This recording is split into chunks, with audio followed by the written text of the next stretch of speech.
Bonjour et bienvenue à cette leçon immersive portant sur la classe inversée. Le but de cette vidéo est de vous donner un bref aperçu de ce qu'est la classe inversée. Une fois de retour en classe, nous parlerons des avantages et désavantages de cette approche pédagogique, en plus de voir des exemples concrets de son utilisation. Durant la leçon, je vous encourage à prendre des notes, à arrêter la vidéo et à l'écouter à nouveau si vous avez mal saisi une information. Je vous encourage même à accélérer la vidéo si ça ne va pas assez vite à votre goût. Tout d'abord, voyons à quoi ressemble un cours typique lorsqu'on est dans un paradigme d'enseignement du point de vue d'un étudiant. On arrive d'abord en classe sans trop savoir sur quoi la leçon du jour va porter. Ensuite, on écoute l'exposé de l'enseignant. Il peut parfois être nécessaire de prendre des notes. On peut être appelé à résoudre de courts exercices ou faire des tâches simples par nous-mêmes. Mais il y a peu d'interaction entre les étudiants et l'enseignant et aussi peu d'interaction entre les étudiants eux-mêmes. Les cours peuvent devenir assez monotones. Après tout, on a tous déjà été dans un cours comme étudiant où on regardait l'horloge à toutes les 5 minutes et où on attendait la fin du cours impatiemment. Une fois le cours terminé, l'enseignant assigne normalement un devoir des exercices ou des travaux à faire à la maison. Cependant, le niveau de complexité des tâches à réaliser à la maison est généralement supérieur à ce qui a été vu dans le cours. C'est normal, on va amener l'étudiant à pousser plus loin son niveau de raisonnement par rapport aux notions vues en classe. Ceci dit, l'étudiant peut trouver ça très difficile. Il n'y a personne chez lui pour l'aider dans ses travaux si jamais il y a des difficultés. La monotonie des cours et la difficulté des travaux à réaliser à la maison peut entraîner la baisse de motivation d'un étudiant et, comme on le sait, la motivation est un facteur principal dans la réussite des étudiants. Maintenant, lorsqu'un enseignant met en place une stratégie de classe inversée, le travail de l'étudiant va être très différent. Tout d'abord, terminer les longs cours magistraux monotones. L'étudiant se familiarise avec le contenu du cours avant d'arriver en classe. Le contenu peut être transmis par l'enseignant sous forme de lecture dirigée. Toutefois, ce qui a gagné en popularité ces dernières années et qui s'est d'ailleurs avéré être plus efficace sont les capsules vidéo-pédagogiques. Après tout, si on est pour être assis à écouter un prof parler, aussi bien le faire au moment de notre choix, dans le confort de notre maison. Ainsi, quand l'étudiant arrive en classe, il s'est déjà familiarisé avec les notions importantes du cours en question.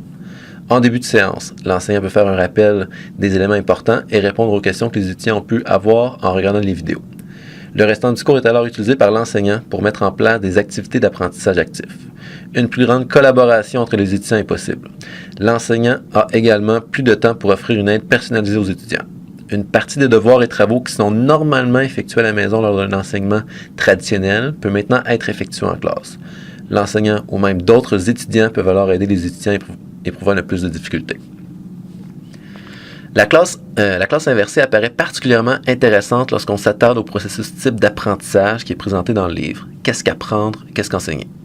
Dans un enseignement traditionnel, les premières étapes qui sont généralement les moins complexes sont effectuées en classe. Faute de temps, on donne souvent aux étudiants la responsabilité de faire les étapes de procéduralisation et d'intégration par eux-mêmes sous forme de travaux ou d'exercices à faire à la maison. Or, ces deux étapes sont les plus exigeantes au niveau cognitif et on s'attend à ce que les étudiants le fassent par eux-mêmes. Dans un modèle de classe inversée, une partie des premières étapes d'activation, d'élaboration, d'organisation et d'application peut être effectuée à la maison avant l'arrivée en classe. Le temps dégagé permet alors à l'enseignant d'accorder plus de temps à des activités pédagogiques ciblant les étapes de procéduralisation et d'intégration qui sont plus exigeantes. L'enseignant peut donc facilement accompagner les étudiants dans leurs apprentissages et offrir un enseignement personnalisé. C'est ce qui met fin à cette courte introduction de la classe inversée. En devoir pour le prochain cours, j'aimerais que vous identifiez 2 avantages et 2 désavantages de l'utilisation de la classe inversée. Surtout, ne vous limitez pas à ce que j'ai pu dire dans la vidéo. Comme je l'ai mentionné, ce n'est seulement qu'un bref aperçu. Nous creuserons le sujet un peu plus durant le prochain cours. Avant de se quitter, j'aimerais mettre à votre disposition 3 liens permettant d'accéder à des plateformes de classe inversée accessibles à tous gratuitement. Le premier lien correspond à un projet fondé par l'enseignant Samuel Bernard, enseignant de mathématiques au Cégep de Lanaudière. On peut y trouver des centaines de capsules vidéo pédagogiques, toutes reliées aux mathématiques. Le second lien est encore une fois une chaîne YouTube d'un enseignant de Cégep. Il s'agit cette fois de la chaîne de Christian Drouin, enseignant de chimie au Collège de Maisonneuve.